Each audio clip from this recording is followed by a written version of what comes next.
یہ ایک دفعہ اتنا فاقہ آیا کہ حضرت علی جیسی ہستی نے بھی کہا جاؤ، تو آپ تشریف لائیں اور دروازے پہ دستک دی تو اتنا پیار تھا۔ جب حضرت فاطمہ گھر میں داخل ہوتی، اللہ نے ہمیں اولاد کے ساتھ کیا سلوک کرنا ہے، اللہ نے ہمیں اپنے نبی سے یہ بھی سکھایا۔ حضرت فاطمہ جب بھی گھر میں آتی، اور ساتھ ہی تو گھر تھا، دیوار سے دیوار ملی تھی، روز کا آنا جانا تھا، تو میرے نبی بیٹھے نہیں رہتے تھے، آؤ فاطمہ کیا حال ہے، کھڑے ہو جاتے اور تیزی سے آگے بڑھتے، دروازے پر ہی حضرت فاطمہ کا ہاتھ پکڑ لیتے، ہاتھ کا بوسہ لیتے، بوسہ لے کر ہاتھ پکڑے پکڑے بیٹی کو چارپائی پہ پہلے بٹھاتے، اس کے بعد خود بیٹھتے تھے۔ اکرموا اولادکم، میرے نبی نے کہا اولاد کو عزت دو، پھر وہ تمہیں عزت دیں گے۔ ہمارے ماحول میں اکثر ماں باپ نے اولاد پہ ڈنڈا ہی اٹھایا ہوتا ہے، پھر ان میں بغاوت پیدا ہو جاتی، پھر کہتے ہیں اولاد نافرمان ہے۔ آپ نے دستک دی تو کہنے لگے یہ تو فاطمہ کی دستک ہے، خیر تو ہے، پہلے تو کبھی اس وقت میں آئی نہیں۔ تو آپ نے ام ایمن سے کہا دروازہ کھولو۔ ام ایمن نے دروازہ کھولا تو آپ نے استقبال کیا، بٹھایا، پوچھا بیٹی کیا ہوا، اس وقت میں کیسے آئیں؟ کہ یا رسول اللہ بہت فقر ہے، بہت بھوک ہے، آپ کے پاس سنا کچھ مال آیا ہے، کچھ ہمیں بھی دے دیا جائے۔ اتنی صابر بیٹی زندگی میں ایک دفعہ بھوک کی شکایت لے کر آئیں، اور آگے باپ نے پھر پیپر لے لیا، پھر امتحان میں ڈال دیا۔ آپ نے کہا بیٹی میرے پاس 5 بکریاں کھڑی ہیں، دے دوں یا 5 دعائیں سکھا دوں؟ یہ بھی کوئی کتنا سخت موقع تھا، کتنا سخت موقع ہے کہ صبر کا پہاڑ بیٹی اتنی مجبور ہو کر آتی ہیں کہ یا رسول اللہ برا حال۔ تو میرے نبی کہتے بیٹی یہ بکریاں بھی لے جا، دعائیں بھی لے جا، دونوں جمع کر دیتے، یا دعائیں بعد میں سکھا دیتے، بکریاں دیتے، ایک تو دے دیتے، پر امت کے غریبوں کو تسلی دینی تھی، چونکہ امت میں اکثر طبقہ غریب ہوگا۔ تو آپ نے کہا بیٹی 5 بکریاں دوں یا 5 دعائیں دوں؟ تو وہ سمجھ گئیں اپنے باپ کے مزاج کو کہ ابا جان امتحان لے رہے ہیں، تو کہا ابا جان بکریاں چھوڑ دیں، مجھے دعائیں سکھا دیں، مجھے بکریاں نہیں چاہیے۔ بھوکے کی رات بھی گزر جاتی ہے اور بھوکے کا دن بھی ڈوب جاتا ہے۔ تو آپ کا چہرہ ایسے کھل گیا کہ میری بیٹی پاس ہو گئی۔ کہا بیٹی آپ تم دعا میں یہ کہا کرو یا اول الاولین یا آخر الاخرین یا ذا القوة المتین یا راحم المساکین یا ارحم الراحمین، یہ تیرے لیے 5 بکریوں سے اعلیٰ چیز۔ اب گھر واپس گئیں خالی ہاتھ۔ حضرت علی نے فرمایا تو کچھ بھی نہیں لائی؟ کہا نہیں لائی ہوں، بہت کچھ لائی ہوں۔ کہا کیا؟ کہا میں دنیا لینے گئی تھی، آخرت لے کے آ گئی۔ ذہبت للدنیا وجئت بالآخرہ۔ تو حضرت علی نے فرمایا تیرا آج کا دن سب سے اعلیٰ دن، خیر ایام کی حال۔ داماد کا امتحان لے لیا، حضرت علی کو بلا لیا، علی 5000 بکریاں دوں کہ 5 دعائیں دوں؟ اس وہاں تو 5 بکریاں، اب 5000 کر دیں۔ علی 5000 بکریاں لیتے ہو یا 5 دعائیں لیتے؟ تو بھی سمجھ گئے کہ آج میرا محبوب مجھ سے امتحان لے رہا ہے کہ علی کتنا کو مضبوط ہے اپنے ایمان میں۔ اور فاقے میں نے بتا دی کیا گزر رہے ہیں۔ آدمی اپنی بھوک سہ لیتا ہے، اولاد کا رونا برداشت نہیں ہوتا ہے۔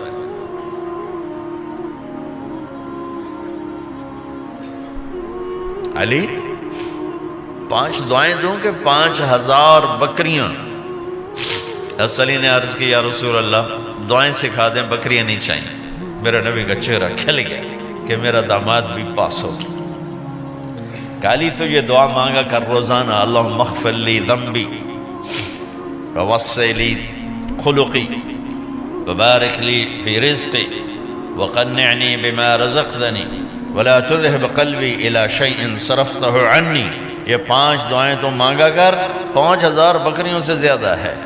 اللہم اغفر لی ذنبی، اللہ میرا گناہ معاف کر، وسع لی خلقی، میرے اخلاق عالی شان کر، بارک لی فی رزقی، میرے رزق میں برکت دے، قنعنی بما رزقتنی، مجھے لالچ سے نکال دے، مجھے لالچی نہ بنا، مجھے حریص نہ بنا، ولا تذهب قلبی الی شیء صرفتہ عنی، جو تو نے مجھے دیا نہیں اس کی میرے اندر سے طلب بھی ختم کر دے، مجھے اس کا طلبگار بھی نہ بنا کہ یہ 5000 بکریوں سے زیادہ ہے۔ میں نے تھوڑا سا اپنے نبی کے گھر کا نقشہ آپ کو بتایا کہ یہ چند دن صبر کی دنیا ہے، اللہ راضی ہو گیا تو موت سب سے خوبصورت پیغام۔